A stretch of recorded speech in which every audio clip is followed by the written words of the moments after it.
دوستان به کانال ذهن خلاق و شاد خوش آمدید.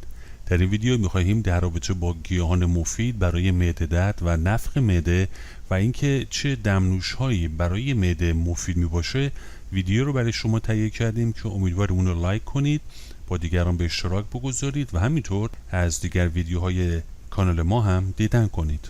از گیاهان دارویی برای درمان بیماری‌های مختلف مورد استفاده قرار می‌گیرند و معده درد یکی از عارضه‌های شایع است که هر فردی در طول زندگی حداقل یک بار به اون دچار میشه.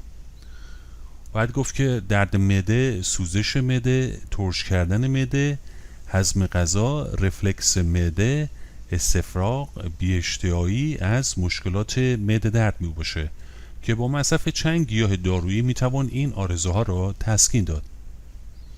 حتی شما میتونید به طور طبیعی با استفاده از گیاهان دارویی و یک رژیم غذایی سالم خودتون رو درمان بکنید.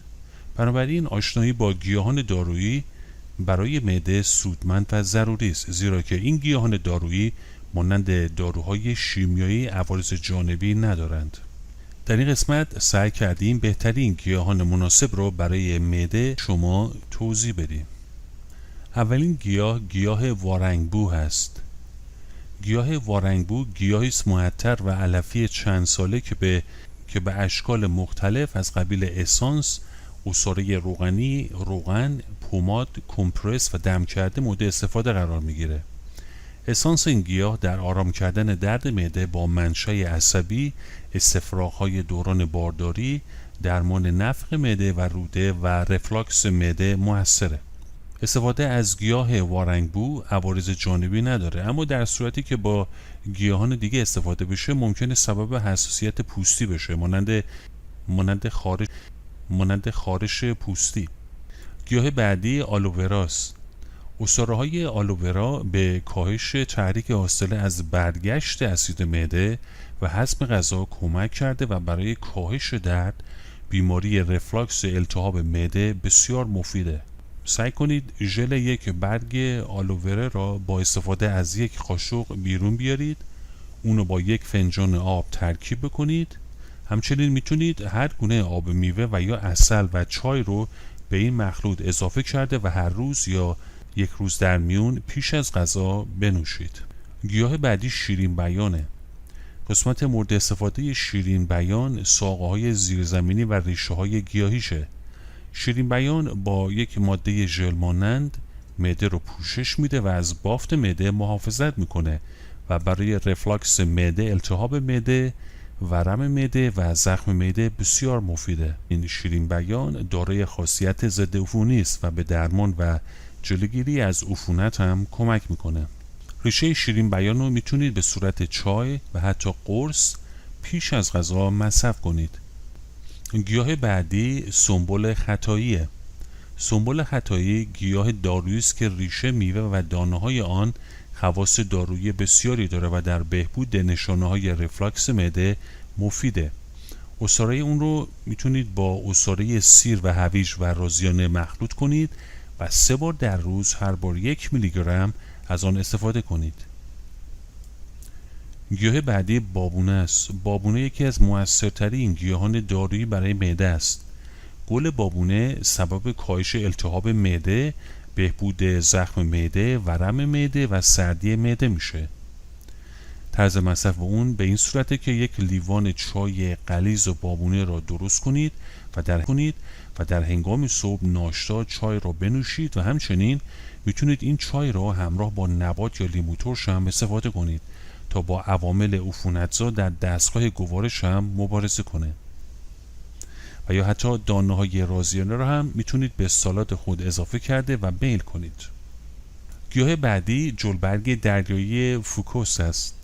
جلبرگ دریایی فوکوس در هضم غذا، رفع یبوست، رفلاکس معده بسیار موثره. 5 تا 10 میلی گرم از جلبرگ دریایی فوکوس که به صورت کپسول باشه رو 3 بار در روز مصرف کنید. مصرف بیش از حد جلبرگ دریایی فوکوس عوارض جانبی مربوط به مسمومیت یود را در بر میگیرد.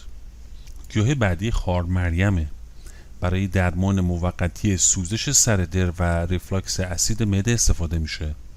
و توجه داشته باشید که بیشتر از 200 گرم از شیره خارمری مصرف شود. گیاه بعدی رازیانه است. رازیانه هم یکی از گیاهان بسیار مفید برای سلامت معده است. رازیانه حاوی موادی است که در تحریک ترشحات معده و دستگاه گوارش نقش داشته و میتونه مشکل سردی معده، هضم کند مواد غذایی رو برطرف بکنه و گاز معده و ورم معده رو کاهش بده. رازیانه رو میتونید برش داده و با چای بنوشید و هم میتونید بجوید و اگه خام آن را پیدا نکردید دانه آن را تهیه کنید که برای درمان خوب عمل میکنه و سوء هاضمه را بهبود میبخشه. گیاه بعدی زنجبیله. زنجبیل هم از 2000 سال قبل تا حالا برای درمان تمامی اختلالات هضم استفاده می شده و در هضم غذا بسیار مؤثره و احساس سنگینی در معده رو از بین میبره. همچنین خواص تحریک کننده و ضد عفونی داره و باعث بهتر عمل کردن سیستم هاضمه بدن و کاهش نفخ و به مهار شدن رشد عفونت میکروبی معده کمک شایانی میکنه و یک درمان طبیعی مؤثر برای حالت تهوع. شما می توانید چای زنجبیل رو مصرف بکنید و یا آن را به غذاهای مورد علاقه خودتون اضافه کرده و یا مستقیما آن را بجوید. این مخلوط رو 1 یا 2 بار در روز مصرف کنید. مواد بعدی ریحان هست. ریحان هم دارای خواص ضد اسپاسمه و میتونه درد معده رو کاهش بده. 10 تا 15 برگ ریحان رو در 1 فنجان آب بجوشانید و با عسل مخلوط کرده و میل کنید. گیاه بعدی شنبلیله است. شنبلیله حاوی یک ترکیب لعاب داره که زخم معده رو درمان میکنه. 1 قاشق از دانه شنبلیله رو در 2 فنجان آب حل کرده و سپس دانه ها را فشار داده تا حل شوند. کمی عسل اضافه کنید. حدود 1 هفته 2 بار در روز استفاده کنید تا زخم معده تان را درمان کنند. گیاه بعدی نعناست.